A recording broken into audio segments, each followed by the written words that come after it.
Frequência vibracional, Penny Peirce, capítulo 3. Todas as grandes descobertas são feitas por homens cujos sentimentos vão na frente dos pensamentos. Have Charles Sparks Just. Muitos de nós somos sensíveis, inconscientes ou desapercebidos, captando grandes volumes de ideias e informações subliminares que permanecem logo abaixo da superfície do consciente, sem saber o que estamos fazendo. Quando isso acontece, sentimos a pressão daquilo que quer dar-nos a conhecer. E isso pode nos subjugar ou paralisar, deixando-nos irritáveis e suscetíveis, aparentemente sem nenhuma razão. Alguns de nós somos sensíveis conscientes, capazes de identificar e usar os dados sutis que recebemos, sentindo o mundo à nossa volta, sem repercussões negativas. Percebemos a informação, o tempo, a ação e a palavra certa. E somos bem-sucedidos na vida diária. Outros ainda estão se tornando sensíveis, extremamente conscientes. São aqueles que atuam muito bem no mundo, com altos níveis de sensibilidade e também intuem dimensões espirituais para ganhar sabedoria, interagir com seres não físicos e intencionalmente materializar criações baseadas na alma. Você provavelmente é uma mistura dessas três categorias. Inconsciente de certas sensibilidades, alerta e intencional diante de outras, e às vezes aventurando-se por novos territórios mais complexos. Se atentar para quanto sua percepção aumentou e para quanto você recorreu à sua sensibilidade, às vibrações para agir, é provável que descubra que usa essa capacidade com muita frequência. Experimente isto. Como você sente a sua sensibilidade? Descreva em seu diário os componentes de 3 experiências positivas ou negativas que teve, nas quais a sensibilidade tenha sido o modo predominante de saber, agir ou comunicar. Por exemplo, pedi desculpas a Sui, porque senti o quanto ela ficou magoada com meu comentário. Assisti um documentário sobre a morte dos ursos polares e não consegui fazer mais nada o resto do dia. Ou eu podia adivinhar que aquela reunião ia degringolar numa sessão de fofoca. Como você se sentiu antes e depois, física e emocionalmente? Como foi que você percebeu como estava se sentindo? Como as pessoas reagiram? Descreva os componentes de 3 experiências nas quais as pessoas tenham sido sensíveis ou insensíveis diante de você ou de um terceiro. Como isso afetou exatamente? Esta semana, preste muita atenção às situações em que poderia ser mais sensível e abra sua percepção emocional e corporal para descobrir como poderia saber mais, contribuir mais ou ajudar os outros a sentir-se mais aceitos e compreendidos. Observe como se sente depois de aplicar uma sensibilidade mais aguçada numa situação prática. Existem hábitos emocionais saudáveis e hábitos emocionais prejudiciais. Desde o instante do nascimento, começamos a desenvolver um sistema subliminar para intuir o caminho na vida. Dependendo da recepção que tivemos, nosso corpinho extremamente sensível aprendeu a permanecer abaixo e radiante ou contrair-se para se proteger. Com o tempo, essas reações se cristalizaram em regras tácitas de sobrevivência. Elas passaram a ser hábitos emocionais que nos mantinham vivos e, ao mesmo tempo, permitiam que a alma brilhasse o máximo que a mente infantil julgava seguro.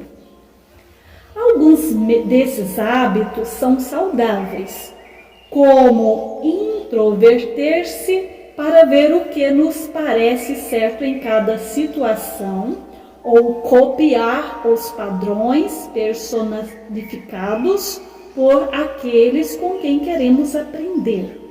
Porém, muitos dos nossos hábitos emocionais que desenvolvemos eram nocivos, destinados a proteger-nos ou reforçar percepções equivocadas da mente infantil acerca da natureza inóspita do mundo. Há quem tenha aprendido a deixar o corpo e tornar-se sensível à dor terrível de ver os pais brigarem ou agredi-lo. Há quem tenha se tornado ultrassensível aos surtos de depressão de uma mãe entristecida, no intuito de fundir-se a ela e alegrá-la, para que ela continuasse a cuidar dele. Hoje, esses hábitos emocionais são uma segunda natureza, e os que prejudiciais mantêm a vibração pessoal baixa e agem como obstáculos à transformação. Para descobrir como, o que e quanto você se permite sentir, exploremos alguns de seus hábitos emocionais. O que são saudáveis ajudam-no a acessar informações, tomar boas decisões e melhorar seus relacionamentos. Já aqueles que são prejudiciais apontam para fluxos de energia bloqueados e feridas emocionais subjacentes, mostrando onde você pode desenvolver uma nova sensibilidade mais saudável.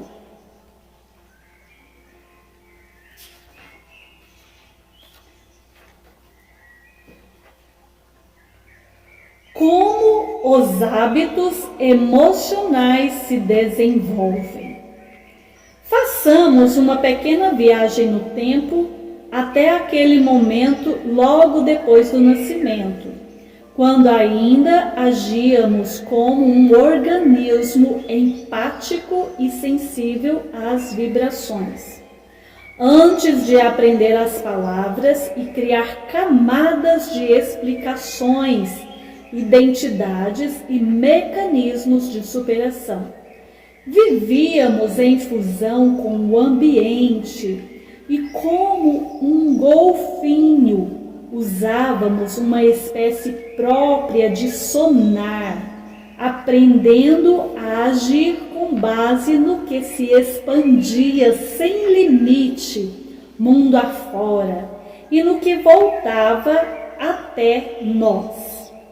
Éramos um pequeno sol que irradiava luz clara, amor e alegria para todos os que quisessem aproveitar esse calor. Enquanto esse amor incondicional atingia pais e outras pessoas importantes à nossa volta, sempre que eles mantivessem a capacidade de amar e de sentir empatia, esse sonar funcionava e a realidade era forçada e talvez era ampliada. A verdade da alma estava ali, naquela sensação específica, que poderia mesmo chamar-se de prazer. Uma infância sadia é marcada por esse tipo de reforço da alma. Mas sempre que os pais e os outros aprendiam a ter medo, a fechar o coração, a desconfiar ou a rejeitar a alegria, o sonar nos enviava sinais. Talvez o pai tenha restringido o espírito brincalhão quando era criança, porque os pais dele eram severos e inconscientemente. Ele assumiu o rigor e a convicção de que toda criança precisa de disciplina. Quando nossa alegria ilimitada depara com as convicções rígidas e as emoções endurecidas dele, não conseguimos nos sentir como nós mesmos.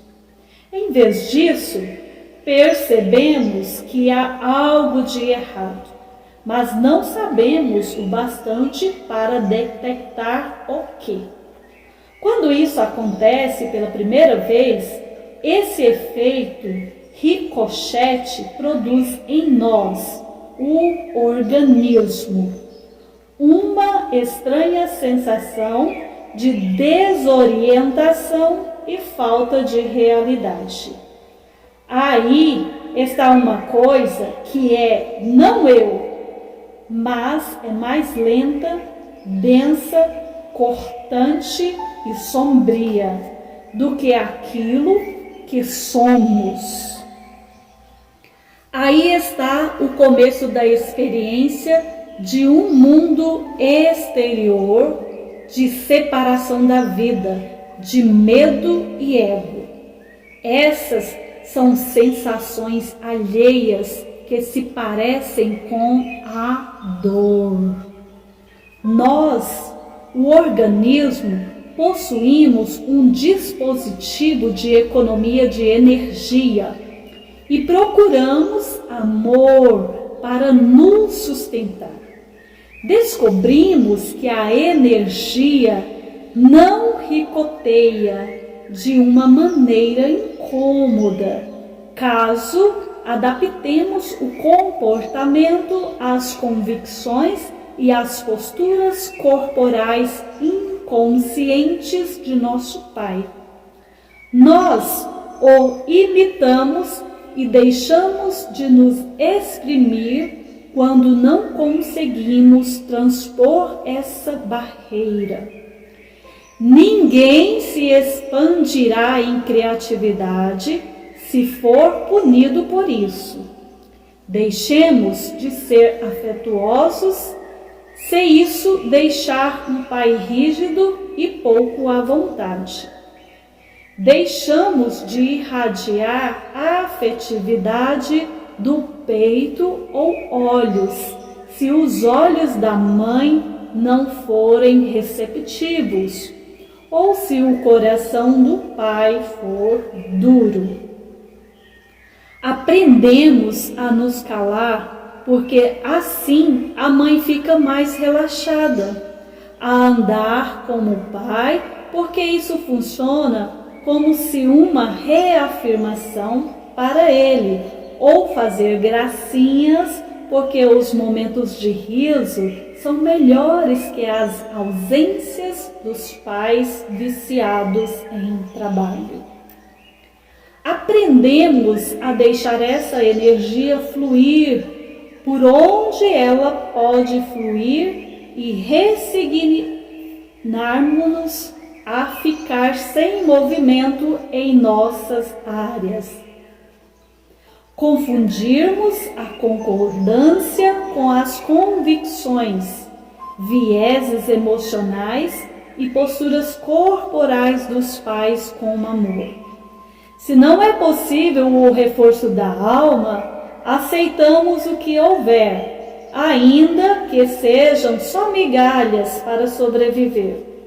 Se alguém encontrar abusos absolutos, a reação de contração do organismo pode atrofiar-se o crescimento físico e espiritual. Desse modo, tem origem os primeiros hábitos emocionais. O corpo fica de um certo modo. A pessoa emite apenas um certo tipo de energia e intensidade e permite apenas que uma parte de um eu total irradie sem monitoramento. Definimos-nos como esse tipo de pessoa e achamos que a vida funciona de acordo com essas regras. Deixamos de viver a experiência do espírito, porque nosso mundo interior está entulhado de antigos traumas. À medida que começamos a limpar esse entulho, a energia do amor e da luz divina começa a fluir por nosso ser. Have Thomas Harting. Agora é hora de reverter o dano. Quanto mais tivermos nos adaptado inconscientemente a viver em circunstâncias limitadas, com amor incondicional e aceitação parcial, maior a probabilidade de sentir-nos subjugados pelos novos e mais rápidos estímulos vibracionais. Essas novas energias parecem estranhas. Vivemos estímulos que não combinam com o padrão de um sonar original e são interpretados como errados e ameaçadores. Uma negação de nosso eu e uma anestesia para a mente, do mesmo modo que foram classificados os primeiros ricoteios do sonar do bebê. Enquanto estamos sendo bombardeados com as frequências rápidas de hoje, lá no fundo, o subconsciente está dizendo: isso tem sentido. E nos sentimos confusos e consternados, ou, para nos preservar, rejeitamos as frequências que recebemos. Lembremos como ocorrem os primeiros estágios do processo de transformação. À medida que a energia do corpo se acelera, os bloqueios subconscientes de baixa frequência, que estão estreitamente vinculados às primeiras concessões, renúncias e sensações de perda do amor, não podem mais continuar suprimidos. Eles vêm à tona e tornam-se conscientes. Podemos analisar as decisões e percepções equivocadas e antiquadas e mudá-las. Acomodar-nos às frequências mais rápidas, a ajustar as ideias acerca de quanto amor podemos ser e dar e nos livrar dos hábitos emocionais contraídos são a principal tarefa agora. Porém, não se consegue desaparecer velhos hábitos e cultivar novos da noite para o dia. É preciso paciência, repetição e compaixão. É preciso estar disposto a isso. Na verdade, volta-se à abertura que conhecemos quando bebê e à reafirmação da alma como o eu legítimo. Então teremos consciência de quem somos e da razão por que estamos aqui. À medida que for identificando os hábitos emocionais baseados no medo, perceberemos que, em alguns casos, eles derivam de uma decisão fóbica, do tipo fugir e evitar. Em outros, de uma decisão contrafóbica, do tipo lutar e controlar.